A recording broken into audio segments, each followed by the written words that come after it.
Bom dia, Adri, como vai?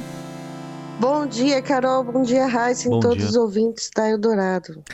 Adri, você conversou com o ex-ministro da Fazenda, ex-presidente do Banco Central, Henrique Meirelles, que vem se transformando numa espécie de porta-voz informal aí da área econômica da campanha do ex-presidente Lula. Ontem teve aquela carta, né, para a economia, Não foi? falando sobre algumas diretrizes de um eventual governo petista. E você destaca na sua reportagem sobre essa licença, né, para gastos de até 100 bilhões de reais fora do teto, uma das propostas desse interlocutor aí com o mercado. Queria que você falasse um pouquinho dessa entrevista. A gente tem até uma sonora com o próprio Meirelles defendendo esse waiver. Vamos ver. Eu acho que são compatíveis os vários compromissos que o presidente Lula está assumindo com austeridade, com responsabilidade fiscal. Para isso, eu acho muito importante conjugar-se duas coisas. Primeiro, criar-se uma excepcionalidade para as coisas realmente urgentes em 2023, aquilo que o mercado chama de waiver, para 23 especificamente. E durante o ano de 23, aprovar-se a reforma administrativa nos termos que fizemos em São Paulo. Contando que tudo vai dar certo, né, Adri?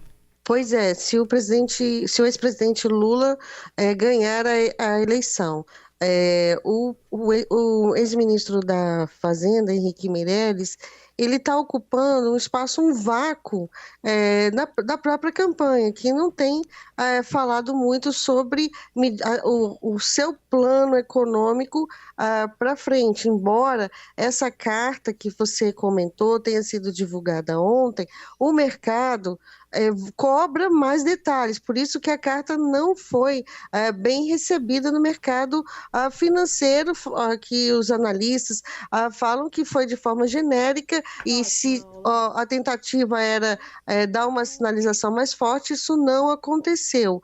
Então, nesse vácuo, Meirelles, que é candidatíssimos, vamos dizer assim, a ocupar um cargo na equipe econômica do ex-presidente Lula, voltando, reafirmando que caso ganhe a eleição é no próximo domingo, ele vai ocupando esses espaços, e isso tem incomodado muito os economistas do PT, que não aceitam, né, esses economistas que estão desenhando todo essas diretrizes que colocaram no plano econômico, que decidiram não dar detalhes, eles não aceitam a Meirelles, porque Meirelles foi o ministro da Fazenda do governo Michel Temer, que seguiu a Dilma Rousseff, que sofreu um processo de impeachment. Então, há uma forte resistência dentro do próprio PT contra Meirelles assumir uma vaga no governo. Bom, falando agora do atual dono da cadeira no Ministério da Economia, o ministro Paulo Guedes, ele está muito verborrágico ultimamente, né, Adri? E Sim. agora a última dele foi um deslize, uma entrevista ao portal G1, ao comentar a promessa do governo Bolsonaro de aumentar a faixa de isenção da tabela do imposto de renda. Ele chegou a dizer: se fosse o Bolsonaro, diria, tudo que o Lula fizer eu faço mais. Por quê? Porque nós roubamos menos. Mas aí logo em seguida ele se corrigiu dizendo: nós não roubamos. Mas até aí, né, falou nós roubamos Sim. menos antes. Você está falando do Paulo Guedes, né? Que você, Isso. na pergunta. O Paulo Guedes ele tem repetido um discurso de que para defender o orçamento secreto, o orçamento secreto são as emendas de relator que são sem transparência revelado pelo Estadão. Ele tem dito: o orçamento é secreto, as emendas de relatores é uma parte muito pequena do orçamento e tal. E se 20% desse orçamento tiver corrupção, é pouco. E ele se enrola nesse discurso, né? Esse discurso que não é econômico, que é político, porque o ministro da Economia, Paulo Guedes, está em campanha e cada vez mais usando todo o aparato, o aparato econômico, o aparato de Estado para a campanha. Ele não ficou fora da campanha como foi no início. E ele sobe o tom e acaba se enrolando nesse tipo de frase que você comentou e que está tendo repercussão aí nas redes sociais e vai ser usada com certeza pelos adversários, assim como também, Heisen, ele está insistindo, as reportagens, principalmente do Estadão, mostrando as ideias que ele vem apresentando dentro da equipe, medidas duras para serem adotadas depois da eleição, sobretudo nas negociações do orçamento que vão ocorrer em seguida, o orçamento de 2023 que vão ocorrer em seguida à eleição, ele diz que é fake news, mas a equipe dele estava estudando o caso de medidas para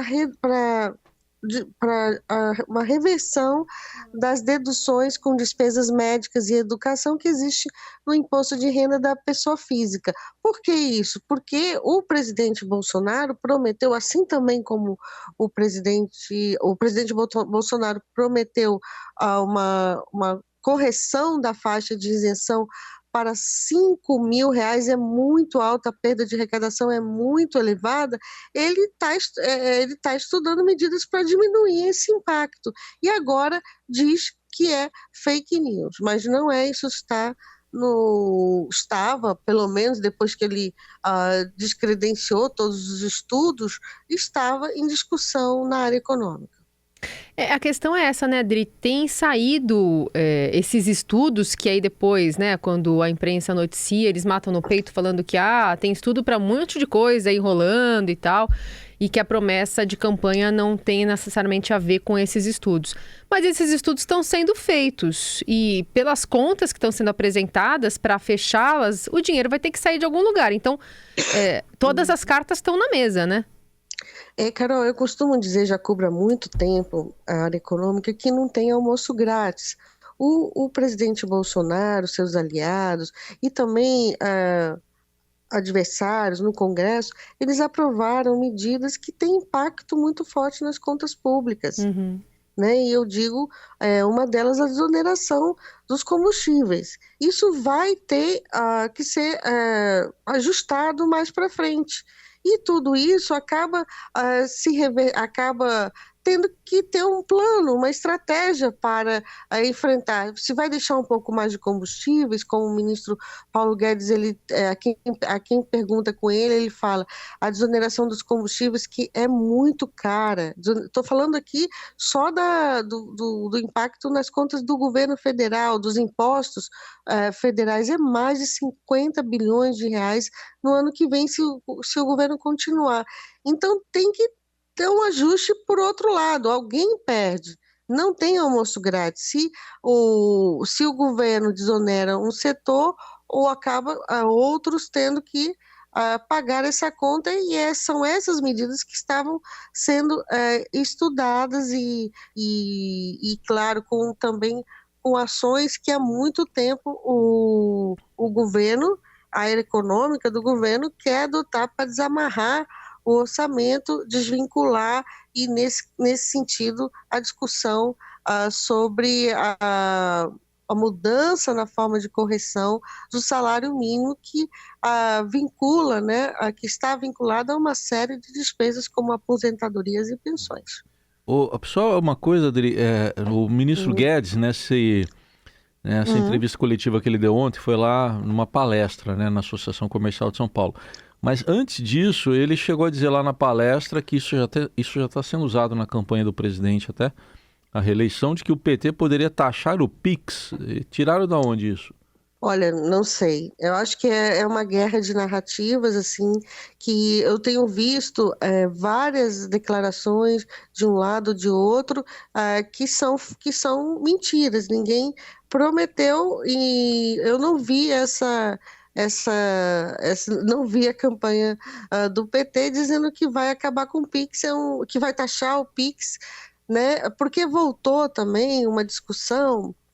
Vai ter CPMF, não vai ter CPMF, o próprio ministro da Economia está tendo que responder a isso, porque a campanha do PT divulgando que o ministro da Economia quer taxar a CPMF e fica essa guerra entre eles e é claro, o eleitor deve estar muito, muito confuso com tanto artilharia que, nesse caso do PIX, não está em lugar nenhum.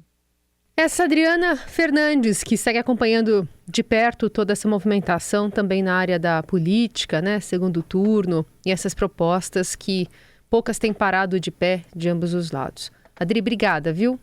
Obrigada, até segunda-feira, já depois da eleição. Carol e Heisen, a gente comenta aí os primeiros passos do próximo presidente.